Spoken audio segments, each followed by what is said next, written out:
ठीक है, हो गया.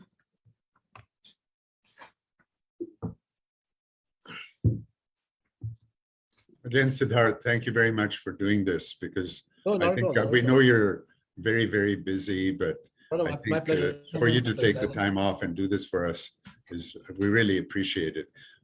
So thank you. This time works, so time of day, so it's good.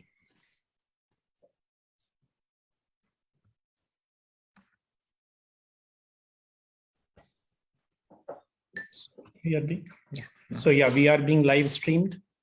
Done. We are also recording. Done. And you can start in a minute or so, Vijay.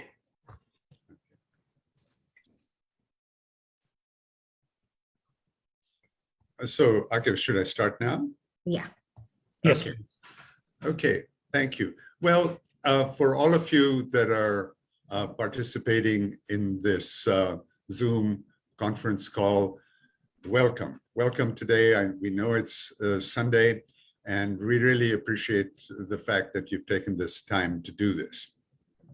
In 2 days, on August the 15th, India will celebrate its 77th Independence Day, commemorating 76 years of independence. And we're gathered here really to celebrate this remarkable achievement. My name is Vijay Ganju, and I have the honor and privilege of moderating this session on behalf of Friends of India, Texas. I'm joined by a couple of my colleagues from Friends of India, Texas, Sabia and Akif Sultan, and they're sort of like the genius behind the scenes that is making all this work. Just for those of you that don't know, Friends of India, Texas is a Texas-based organization of Indian Americans and their friends and allies who are working to promote the true spirit of India as envisioned by its founders and enshrined in its constitution, that of a democratic and secular nation.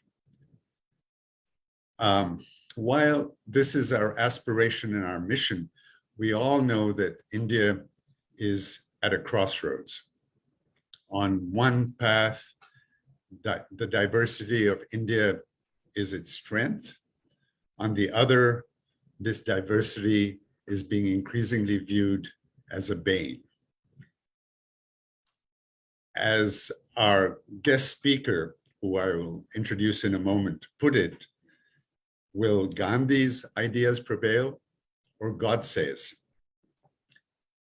In the India that I grew up in, the idea of India was that it belongs equally to all its peoples and not just Hindus. That growth without equality and employment is meaningless, and that people have the right to dissent without being vilified, arrested, and persecuted. That idea of India is being challenged, and many of the freedoms that we have assumed as a given are in peril.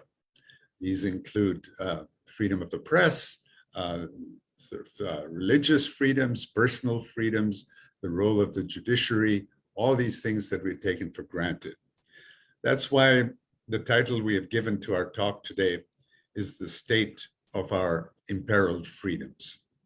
And we have a person who is sort of very familiar with the range of issues related to these freedoms, and we're very sort of honored to welcome Siddharth Varadarajan as our guest speaker. I'm going to do a brief introduction, but just also before that, just lay out the general scheme of our whole session. After the introduction, Mr. Varadarajan will sort of present his comments and his worldview on these different issues, after which we'll have, he and I will have a brief discussion on the issues that he raises. And then we'll open that up for questions and answers to the audience that's attending the conference. And the way to do that is to submit the questions And we will then be monitoring those and we'll relay those questions to Mr. Varadarajan. So by way of introduction, Siddharth Varadarajan is an eminent journalist who has had an illustrious career both in the United States and India. He was the editor of The Hindu. In fact, he was the first editor of the paper not drawn from the family of primary shareholders. He's also the founding editor of The Wire, a nonprofit online news portal that continues to champion truth and justice as a necessary social priority. The Wire is recognized for its commitment to investigative journalism and thoughtful commentary. As editor of The Wire, Mr. Varadarajan has been an ardent advocate for press freedom and journalistic integrity. He has underlined the role of the press as a watchdog to uphold democracy and hold those in power accountable. As a result, under his leadership, The Wire has earned a reputation for addressing critical issues and presenting diverse perspectives.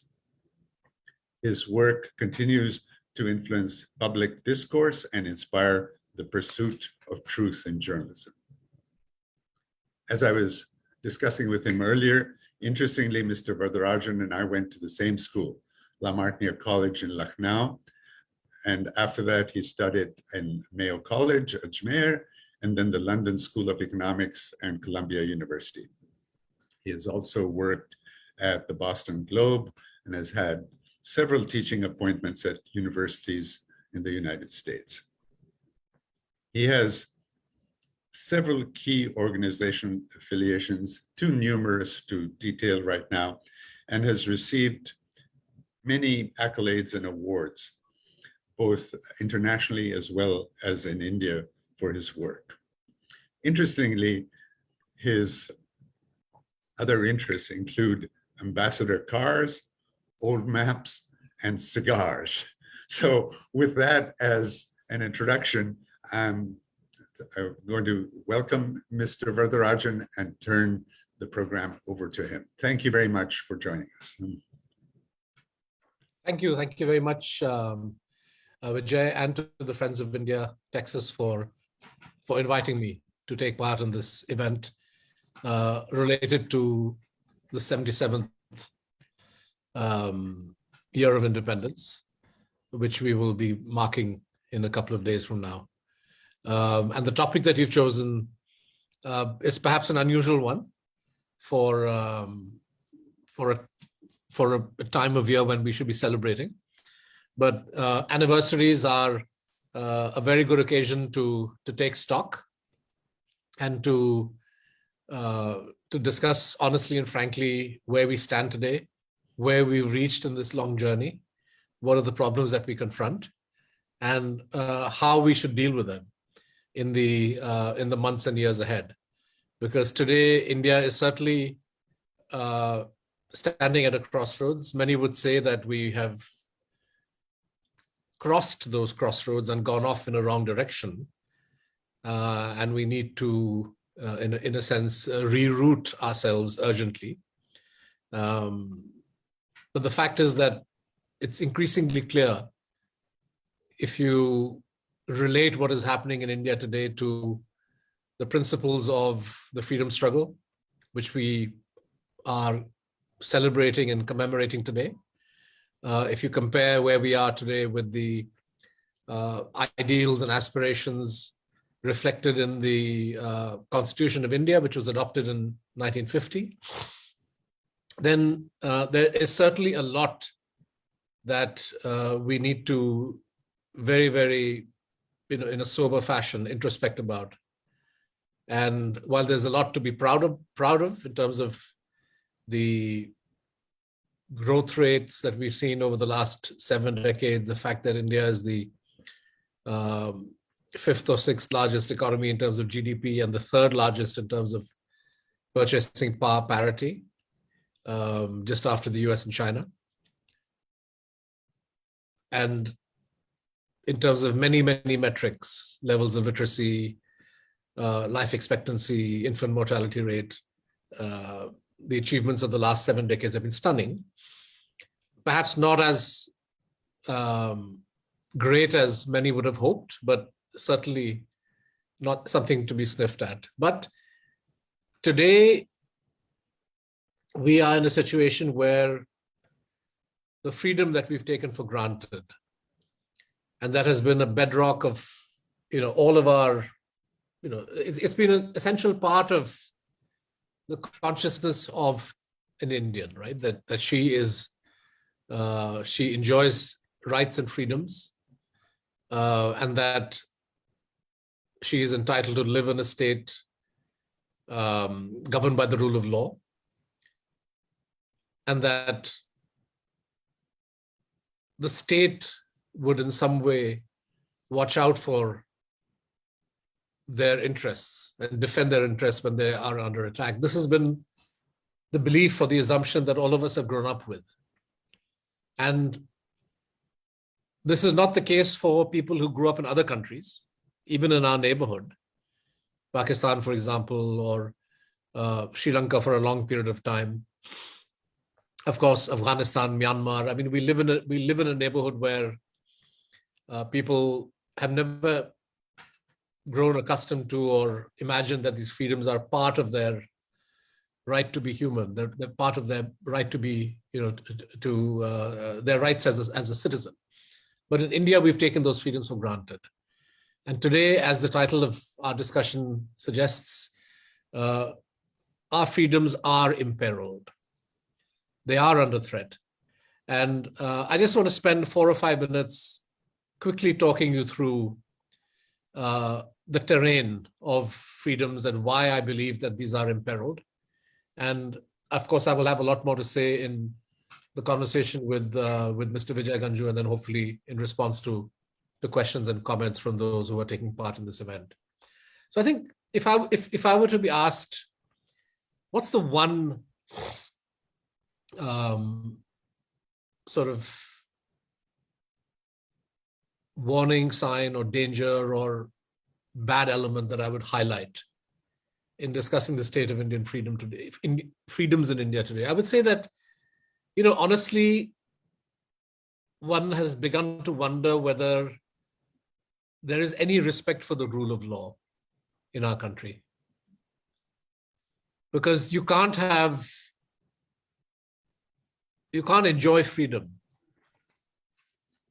political freedom in any meaningful sense, if the rule of law is not guaranteed, if you live in constant uncertainty about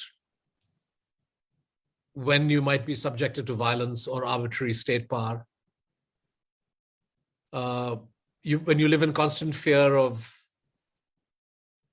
when something you write or say or do, which you have believed to be part of your freedoms, will be criminalized.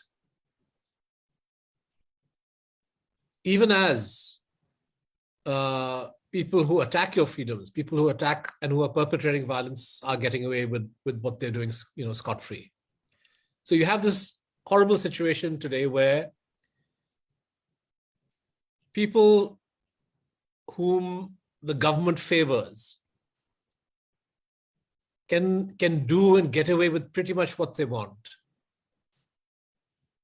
when it comes to activity, movement, speech, violence, whereas those who are critical of the government must live in fear of action being taken against them for the very, just for exercising their freedom to speak in many cases.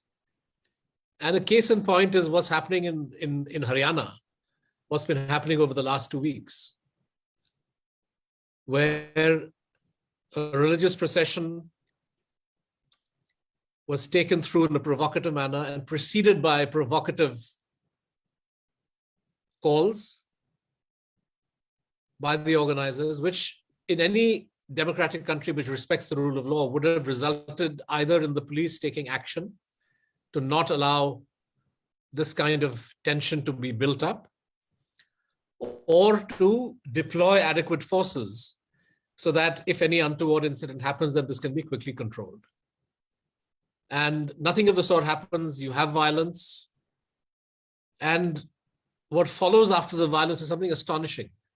In the district of Nuh in Haryana, more than 1,000 structures, houses, shops, business establishments are demolished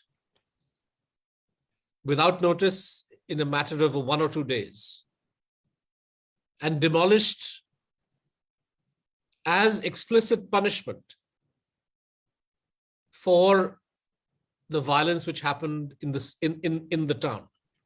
And you have the Home Minister of Haryana openly saying that the use of bulldozers against dwellings and shops is part of the weaponry that we're going to use to teach people a lesson. Now, nowhere in the Indian Penal Code or in the Indian legal system, even if you are found guilty of rioting, even if you are found guilty of mass murder, even if you are found guilty of kidnapping or rape or any heinous crime, nowhere in Indian law is it permissible for the state to impose collective punishment on your family by demolishing your home or demolishing a place of work. Yes, you have lots of illegal constructions in India, 99% of which is always tolerated and allowed to come up because of corruption. So it's very easy for the state to point a finger and say, this building has something illegal about it and we're going to take action. But when that action is taken as a form of punishment for a crime, which has not even run its course in a court of law, that tells you the extent to which Hundaism and gangsterism and pure, illegal behavior has been openly embraced by governments and by the police force.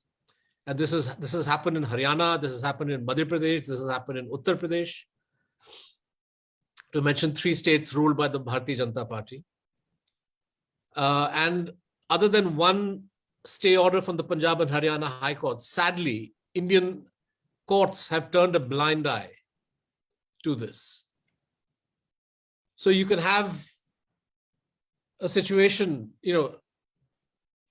when the violence in Haryana erupted, many people went to the Supreme Court to point out that, look, this is something very dangerous and the court needs to take cognizance. So the court told the Haryana government that you must clamp down on hate speech. And what followed was, you can see videos of this on YouTube, where you have Hindutva groups taking out processions in different towns of Haryana, openly calling for the murder of Muslims, openly calling for the boycott of Muslims from shops and workplaces, marching through the streets of Haryana towns with a police escort, and the police taking no action to curb this kind of inflammatory speech, which does not fall under the definition of free speech in India. And I would imagine that calling for mass murder, even in the wider definition of free speech that people in America follow, calling for mass murder on the street would not fall under the definition of free speech, even in the US. But you have the police escorting these people, and only when there is a hue and cry later is some kind of a criminal case registered against unknown people and so on. And of course, no action is ever taken. But if you're a critic of the government, I'll give you the example of Jignesh Mevani, who a year and a half ago had tweeted questioning Narendra Modi's, he basically accused Narendra Modi of being a follower of Godse, Nathuram Godse. Now, you could argue that this is a false statement and that the Prime Minister is not a follower of Godse. You could argue that Jignesh Mevani was defaming Modi by saying that, in which case the remedy available in a country like India, which is meant to be governed by rule of law, would be for Narendra Modi to file a defamation case But what happens is that some guy sitting in Assam files a case against Jignesh Mevani, and the Assam police flies all the way to Gujarat, arrests him, takes him back to Assam, and tries to put him on trial for this tweet for having caused offense to Narendra Modi. Nowhere in the Indian statute book can you react to a statement anybody makes in this fashion. But it happened.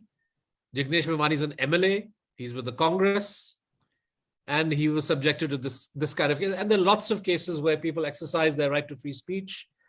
They do not engage in any illegal activity. They do not call for violence. They do not call for anything that is proscribed in Indian law. Yet action is taken against them.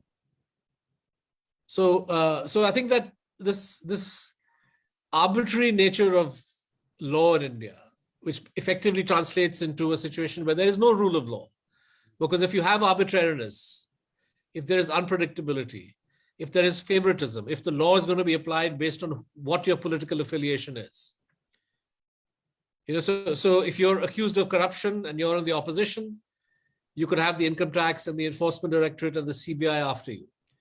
You defect to the Bharatiya Janata Party, and those cases miraculously all disappear. It's the same symptom. It's the same manifestation. It's a different manifestation of the same disease, that there is no rule of law.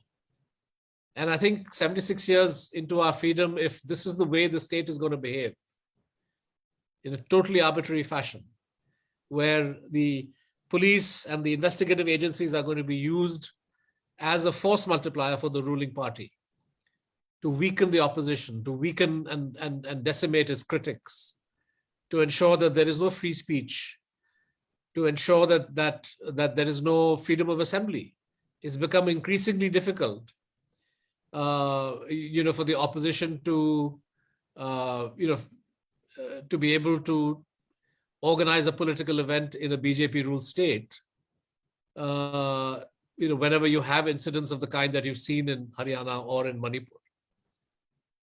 And so I think that this is what I would highlight. Of course, as a journalist, I would say the threat to media freedom, and I'll speak more about this. I'm sure, Vijay, you'll ask about that, and so will the audience. But I would say that the media in India is increasingly under pressure. You could argue that the media has always been under pressure in India. This is true. I don't think successive governments have ever been enamored of freedom of the press. But the degree to which the present government is hostile to press freedom is unprecedented. And this is reflected in the kind of media coverage that you have in India today. And this is reflected in the large number of cases that have been filed against journalists, media organizations, simply for reporting what's happening in the country. The last point I'll make before I will yield the floor back to you, Vijay, is that I think that what's happening in Kashmir and Manipur deserve to be understood as special examples of our imperiled freedom. In Kashmir, we were told on August 5th, 2019, that's nearly 4 years ago. Sorry, 2021, nearly 4 years ago, that the Modi government is completing the integration of Kashmir into the rest of India. And that the Indian constitution would now fully apply. But Jammu Kashmir remains the only part of India where there are no elections, where people have been ruled by unelected administrators now for 6 years, despite the government saying that there's no more a law and order issue. So if on the one hand you're claiming that you've broken the back of terror, why can't you organize elections? But there haven't been elections for 6 years. Whatever freedom of press existed in Kashmir has completely vanished. Journalists live in mortal fear of false cases being registered against them. We heard recently that as many as 70 journalists have had their passports impounded by the authorities so that they can't travel abroad.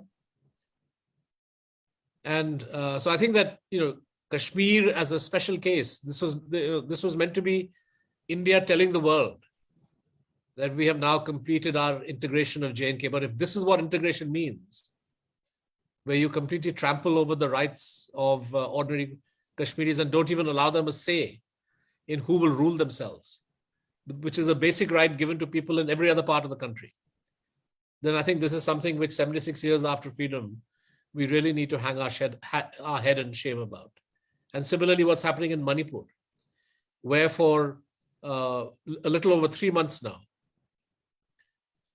you've had a state of anarchy and bloodshed. The death toll is about 190 now. You've had ethnic cleansing of Kukis out of the Manipur Valley and of Meiteis from the hill areas. And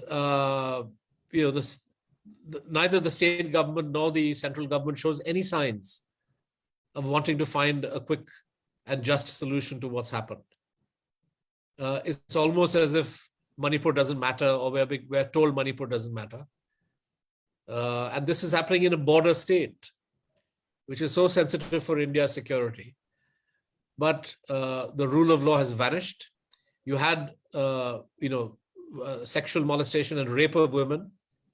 It's not as if the authorities did not know. The video that you all saw, which went viral, the video's existence may not have been known, but that crime was registered at a police station.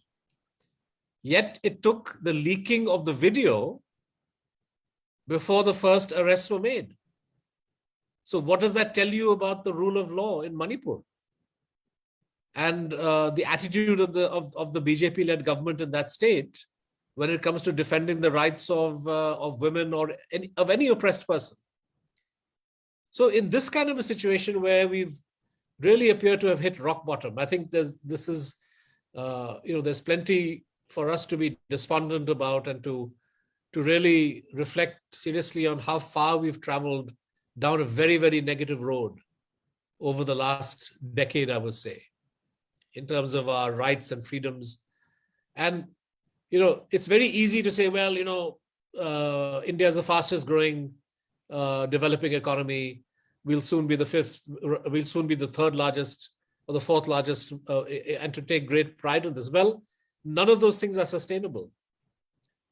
If India is not going to preserve the rights and freedoms that democracy is meant to guarantee for its people, and if you're going to have the communal targeting of sections of Indians, the harassment and murder and boycotting of people on the basis of religion, this is another recipe for disaster. This is a recipe for social instability and turmoil.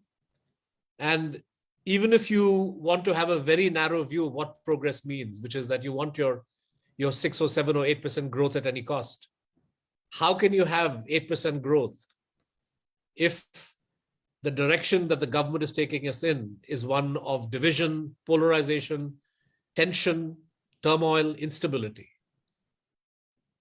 And all of this has been done in the name of,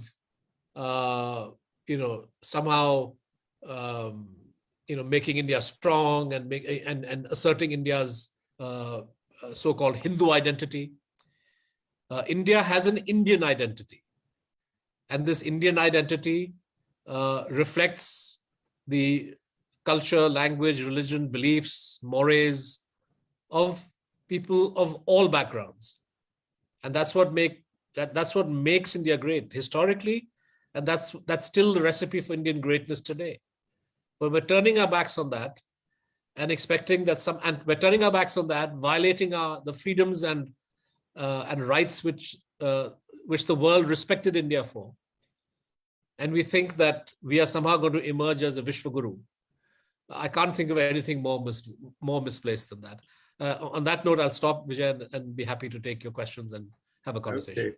Well, thank you very much. I mean, the sort of comments you've made are sort of far-ranging, but at some level they're also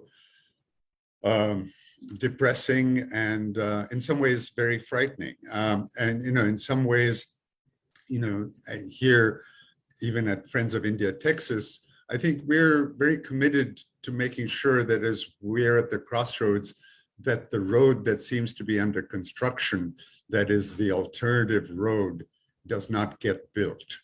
And I think part of, the discussion, as we've talked about it even in our group, that we need to be focused on is, and one can do it on the different topics that you've laid out, is really the question, what is to be done?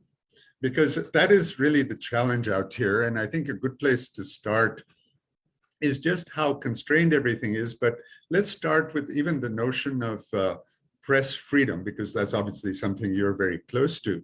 But, as I think of it these days, the role of the journalist has become one where every comment or every article that's written becomes an act of courage. It's a risky business. It's a business where you essentially put yourself out, as you were saying, to arrest. And I think recently there was Indian journalist Rana Ayub, who just got an award of press freedom here in this country. And in her acceptance speech, she described the travails and constraints that she's been operating under. One of the stories she said in her acceptance speech was that a friend of hers had told her, don't worry, because the bureaucracy and administration is really, it's all words, and that they're essentially paper tigers. That same friend was shot in front of her house the next day. So if those are the kinds of parameters under which the press are operating, I was just wondering, in your own experience, what it takes to take the positions and the stances that you're in a way have to do if you're going to be the champion of truth and justice. No, I think the risks can't be minimized. And I think that journalists who are on the front lines of reporting what's happening in India are at great risk. The traditional forms of risk, in other words, the forms of risk which always existed, were things like libel suits, defamation cases, or pressure from advertisers who would tell a newspaper that if you run this story, then we're going to withdraw our ad. So in other words, financial pressure on their organizations, which would then translate into a diktat from the owners to the editor or to the reporter that, look, don't do this kind of story. That's the traditional way. But what's been happening in the last decade, and I would say in particular since the pandemic, when the doors seem to have opened to the filing of pretty serious criminal cases against reporters. This is something which is very new and sinister in the Indian system. We during the pandemic, I remember compiling, I think News Laundry did the original list of about 50 or 60, and then we added more names to that. But at one stage, there was something like 55 or 60 criminal cases filed against reporters across the country during the pandemic on the charge of violating the Epidemic Diseases Act, on the charge of violating the Disaster Management Act. Why were these cases filed? Because these reporters did stories which were exposing or which were highlighting problems in the handling of the pandemic, either on the medical side or in terms of distributing relief. And the administration in different states was so thin-skinned that rather than looking at journalism in that kind of troubled times as an ally, right? So reporters are highlighting problems so that you go and fix them. Any sensible government would say, fine, I'll work with this. And if they're highlighting a problem, let me remedy it. But they saw these stories as an act of hostility, and all kinds of absurd criminal cases were filed. And of course, once the system got used to filing criminal cases during the pandemic, this disease has lingered on. Mm-hmm. So we saw this case, we saw in Delhi police, which is meant to be the most, professional police forces in the country. They filed sedition charges against Rajdeep Sardesai, Mrinal Pandey, Vinod Jose of Caravan magazine. These are senior reporters, senior editors, for tweeting or reporting that a farmer who had died during the farmers' protest in Delhi had died of a bullet injury. The police said he died of an accident, but these guys reported that he died of a gunshot wound. Now, even assuming that the police is correct, how does a factual error of this kind become sedition? Which is such a serious charge, right? I mean, it's a charge if you're found guilty, you can be put away for 10 to 20 years. And if that was the attitude of the Delhi police against senior powerful names who've been in journalism for decades, you can imagine the fate of young reporters or freelance reporters in Uttar Pradesh or Tamil Nadu or Bihar or Madhya Pradesh or Chhattisgarh or J&K. And today you have, all of you are familiar with the case of Siddique Kappan, who was arrested by the Uttar Pradesh police even before he could get to Hathras to write a story on the gang rape victim who was murdered back in 2019 or 2020. And he spent a couple of years in jail under the anti-terror law before finally he was released on bail. And that's before he even got to do a story.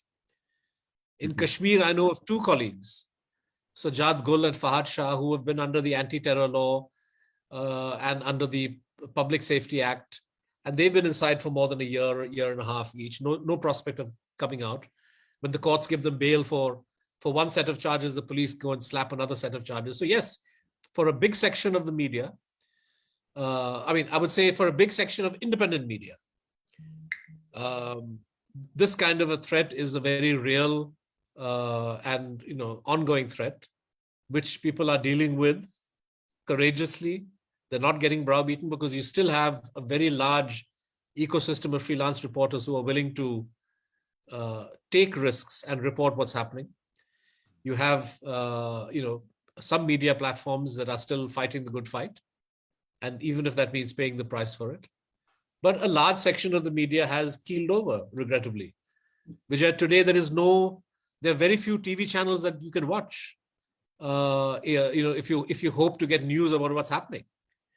Perhaps I would say it seems to me that it's not just the press that is embattled. It seems to me that a lot of the institutions that we used to hold in regard are also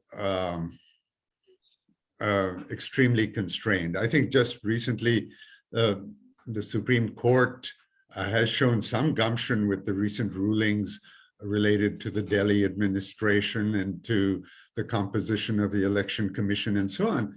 But even when the sort of judiciary has taken those positions, it seems to me they've been overridden very quickly by the center through bills and acts that superseded those decisions. So it's almost like what happens, especially if you're sitting here in the United States and looking at it, it seems like all these things,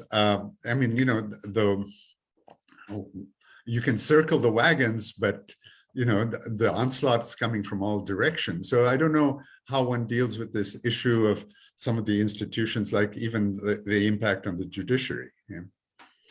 No, I think you've hit the nail on the head, because for the system to work, of course, for democracy to work, you need individuals with courage. You need individuals with integrity who are prepared to work according to their constitutional mandate, regardless of what the executive, what the government may think about what they do. And democratic systems work best when you have this interlocking system of checks and balances. So even if the executive wants to be vindictive against a courageous journalist, that journalist has a very good chance of knocking on the courts of law and getting a prompt and fair hearing if democracy works the way it's meant to work. If the courts of law are not open to her, or if the executive, for example, I mean, I like mentioning this, although I don't know for how long this may be true, because US is also getting, very fractious. The political environment is getting polarized, and there's no telling where things may go in the next 2 to 3 years, right? But even in the worst of Trump's, and I don't want to alienate if there's anybody who's a Trump supporter, but even in the worst years of Trump's presidency, and we know that he was very intolerant towards the media. I never heard of the FBI or the IRS knocking on the door of the New York Times owner or CNN's owner or NBC News or whatever, and coming up with some kind of a fake case as a means of putting pressure on the media coverage, which is something that we see in India all the time. Dainik Bhaskar, which is a newspaper group that did great coverage of the death toll in Uttar Pradesh during the pandemic, phase 2, 2 months later found itself being raided by the income tax people. And of course, the newspaper then stopped covering those kinds of stories. So, yeah, I mean, so we need, a media is only going to be as strong as the wider support system is, right? And this is true of everything else. So if the government is abusing its power vis-a-vis the opposition, you would expect that the judiciary would weigh in quickly and promptly and fairly and say that, look, this is not allowed. I'm not going to go into specific cases, except to mention one fact for our audience here, which is that the Modi government introduced an opaque system of election financing called electoral bonds, which allows companies to make anonymous donations to political parties. Now, these are anonymous to the wider public, but the government knows who's made them. So these are not anonymous donations as far as the government is concerned, right? So, but the public has no idea about who's giving this. And this measure was introduced allegedly as a reform for election financing. And when people went to court saying, look, how can this be allowed? Throughout the world, the tendency is to have greater and greater disclosure. And here we're going in the opposite direction. And it's been 5 years since electoral bonds were introduced, and the Supreme Court has still not found the time to hold a substantial hearing on this. And in case you haven't read, something like 80 to 85% of the money raised through the sale of electoral bonds, all of it goes to the BJP. So obviously, the BJP has created a funding mechanism which works well for it and works badly for the opposition. This is surely not good for democracy. And even a child of 5 should be able to understand this. But the Supreme Court won't get its hands dirty in looking at this as a problem. And so then what do you do? Yeah, so interestingly, I think it was yesterday or day before in the New York Times, there was an article, and it was about Ksenia Sobchak, who was a rival candidate to Putin for the Russian elections for the president's position. And her statement yesterday was, back home in Russia, fighting for change is futile. Her point was that any resistance, any sacrifice was not going to make any meaningful impact. And so given this, I don't know what you want to call it, this majoritarian dynamic that seems to be emerging in India, so what do you think are the critical factors that might make a difference, in this current situation? See, I'm not despondent in the sense that I don't think, I can't speak to the situation in Russia, but we aren't there yet. And I hope we never get there. So the opposition still has considerable amount of strength. If you look at the last election result, for example, in 2019, the combined vote share of the grouping which calls itself India today is significantly more than that of the BJP. So the fact is that the opposition has a great deal of support.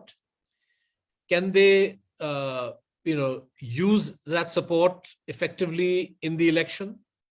Is something which will be tested next year. But I think that the way that all of us are proceeding is that, look, we need to stand our ground and do our job. So as a reporter, as an editor, as people who work in media, our dharma, our job is to do our duty. Of course, there are risks, there are problems, but until we are physically stopped from doing our duty, we need to continue doing that, and to do it in as objective and professional a manner as we possibly can. Okay. So I think everybody needs to stand their ground. They need to fight for what they believe in, and push the system to deliver. Push the system to stay true, to push officials, bureaucrats, judges to stay true to the oath of office that they've all taken, right? And frankly, that's all we have to hope for. And I'm not today so despondent as to assume that all of this will be futile. Okay. I think that sorry, I think that's really good to hear. I think I think before I turn it over to the audience, I think the one other area that might be good to hear from you on is this connection with the United States. And, this almost what has happened is that this embrace of the government in India by the current administration here, and almost without any recognition or I don't know whether that's a fair statement, not any, but without much recognition or attention to all these sort of erosions of freedom in this country. And so there are two angles to this: is how does one sort of use even organizations like Friends of India, Texas, and so on, to essentially have a contribution or an impact to the kind of goal that we have as our mission. And so that's part of it. But also it seems to me that there's a dynamic here that the governments have decided that they're going to ignore those values related to human rights and some of the basic tenets of democracy as they build these relationships. It's very clear that the Biden administration, just like Trump and Obama before him, have taken, for them, India is important as a geopolitical ally, and they will pursue that alliance regardless of what the government in India does, simply because the fear of China and the fear of Russia loom so large that it just makes eminent sense to have India on your side. So I don't think that's going to change. Of course, one could argue that if you lose sight of values, if freedoms are going to be imperiled, not necessarily to the same degree as they have already been in China, because in China there is there's no remote sense of a democracy or a free media or anything of that kind, right? But if India is going to undermine itself by abandoning principles and ideals and policies which have marked us apart from China, then what sort of a world are we talking about? What sort of alliance are we talking about? What sort of partnership are we talking about? This is a conversation that I expect more and more people in America are going to have. Mm-hmm. Not that it's going to change things, because as we know, in diplomacy, countries very rarely act on the basis of principles and ideals and values, no matter what they say.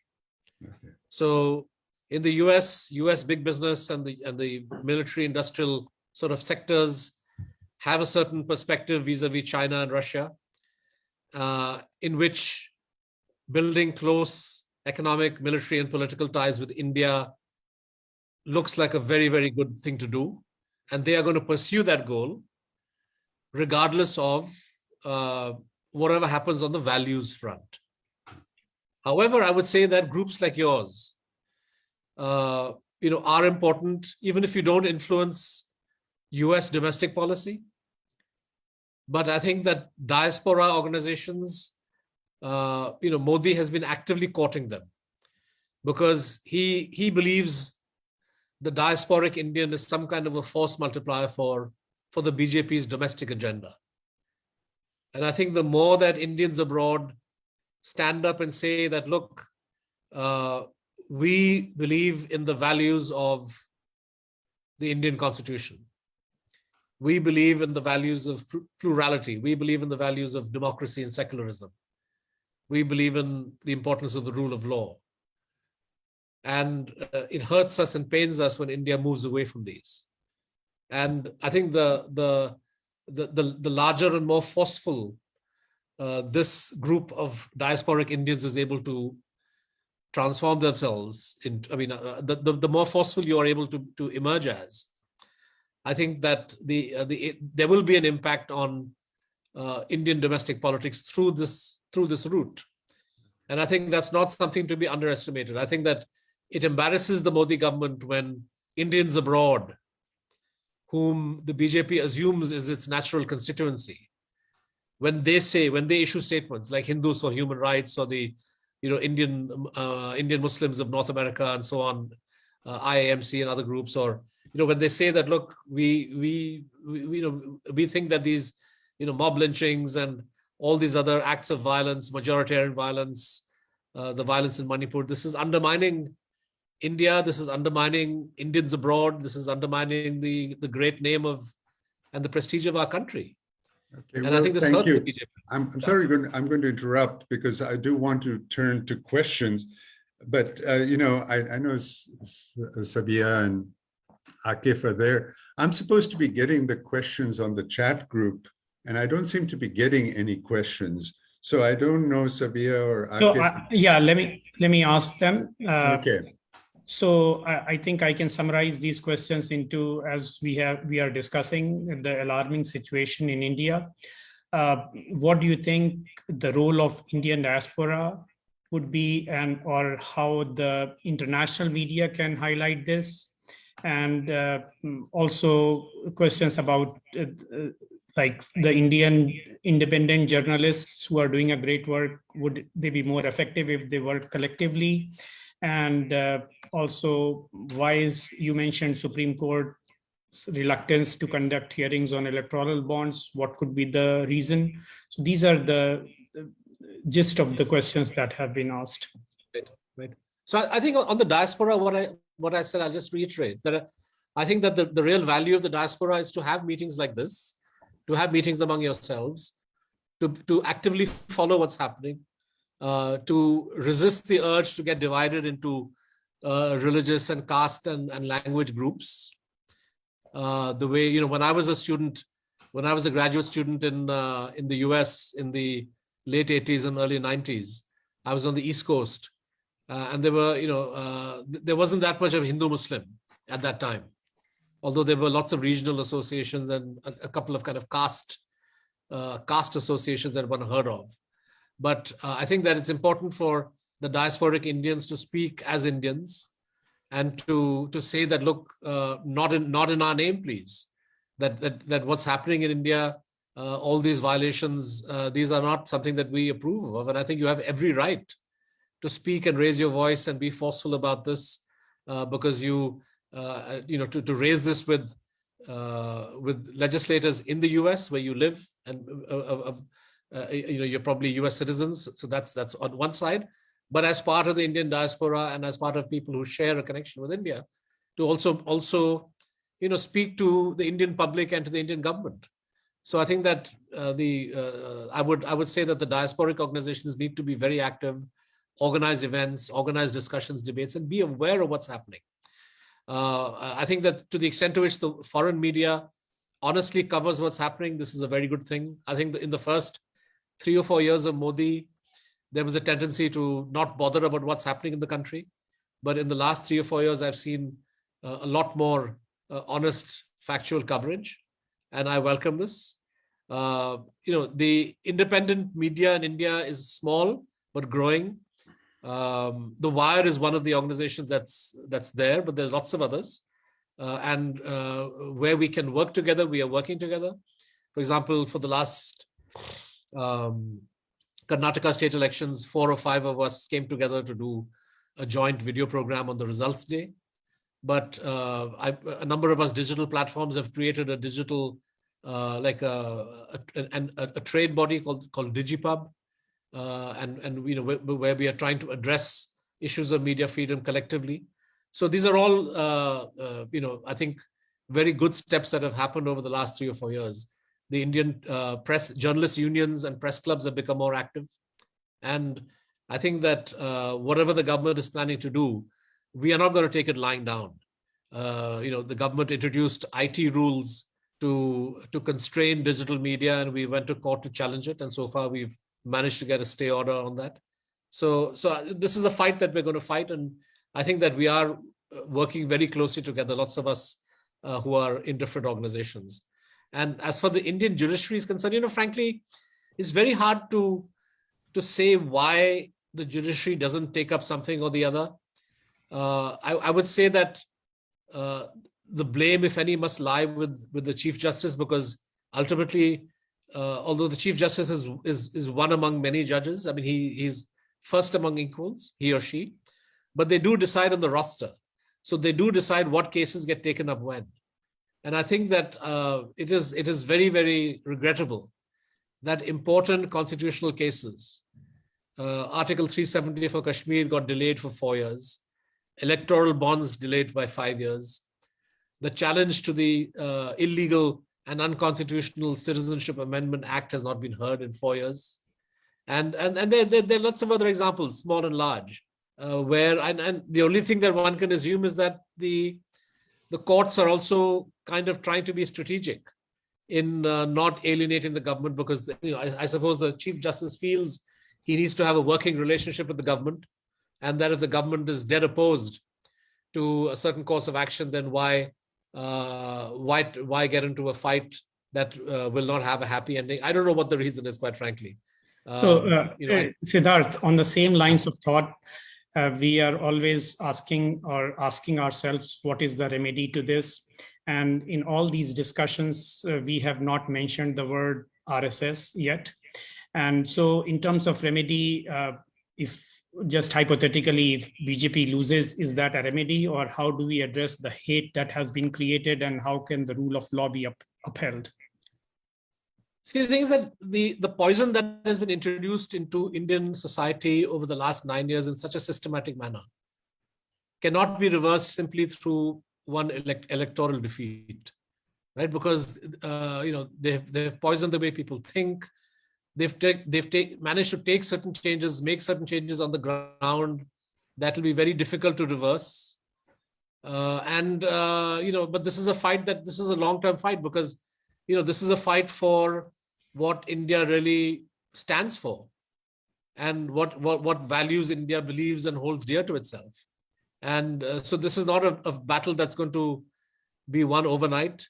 Even if the BJP is defeated in 2024, I think that the real hard work of countering some of these poisonous ideas that the RSS has spread across society will be a very big challenge.